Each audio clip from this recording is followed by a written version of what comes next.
It's not just a love of cricket that these young West Australians have in common.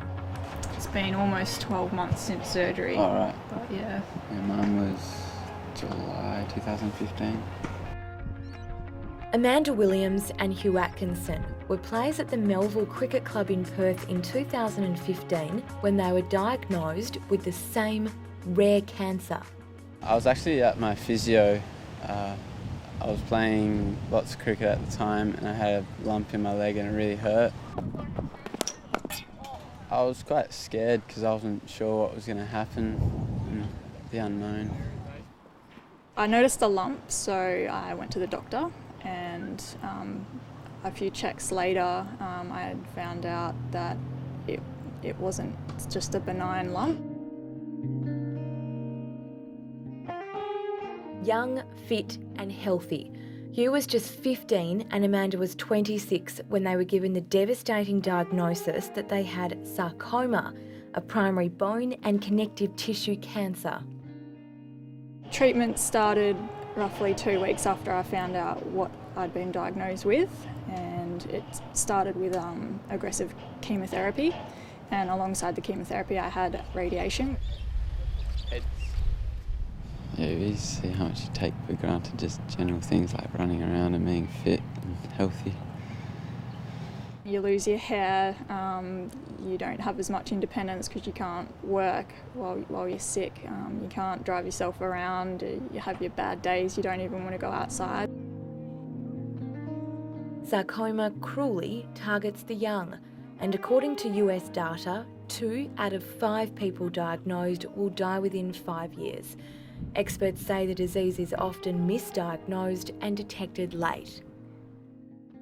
It was just uncanny to have 2 situations like that in the one season. It hit us all hard, but it also rallied us to be, well, cricket's a sport, we play it for fun. Here's a couple of people that would be desperate to get out on the field, and it changed our mindset a bit and probably got us back into playing cricket the way they would want to. Over a year on, both are back and involved in the sport they love, as their club continues to rally around them, playing its first annual Hugh and Amanda Cup in their honour. It gets everybody involved, men, women, 13s through the first grade, and that was the important. In a weekend competition, the club raised money and awareness for a Perth charity called Socket to Sarcoma. Mandy Basson is both director of the charity and a victim of the consequences of this disease, losing a daughter to sarcoma. Abby was a really special person. She was one of those sort of ladies, young women, that saw beyond the obvious. She always saw the best in every situation, really positive. And so even when she was diagnosed with this, she always thought there were things that were good that could come out of it.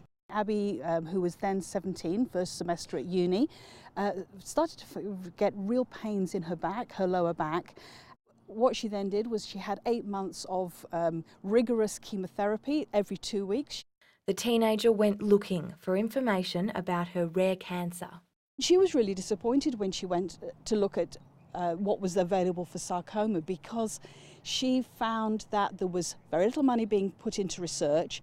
Abby also said there was a need for more youth-focused treatment facilities. If you could try and combat that, like go somewhere for treatment and be around people your own age, that feeling like to help you feel normal would be really helpful.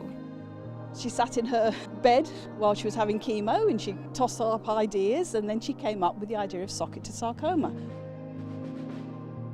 We would fund research in Western Australia and we would create awareness so that people did not face what she faced. In August 2011, just months before her charity's first event, she died from the disease. In her honour, Mandy has continued to develop the charity, raising awareness and funds for medical research. Hi Mandy. Hi, nice to see you. You too. Including PhD candidates. We've been able to find some genetic mutations for each family, and the chapter that I'm working on at the moment is looking at comparing the tumour DNA with their normal DNA to see if we can find what mutations are characterising that tumour growth. to each person who is given a sarcoma diagnosis, their cancer is just as important as any of the other mainstream cancers, and they need to have that investment to help improve their chances. Excellent. Hugh and Amanda are focused on the future.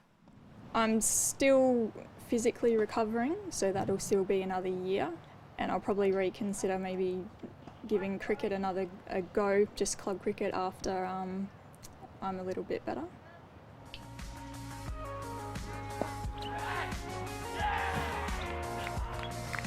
Probably one of the best days of my life, just being able to come back and play the game live. You really appreciate it because you don't really know how much you like something until you don't have it.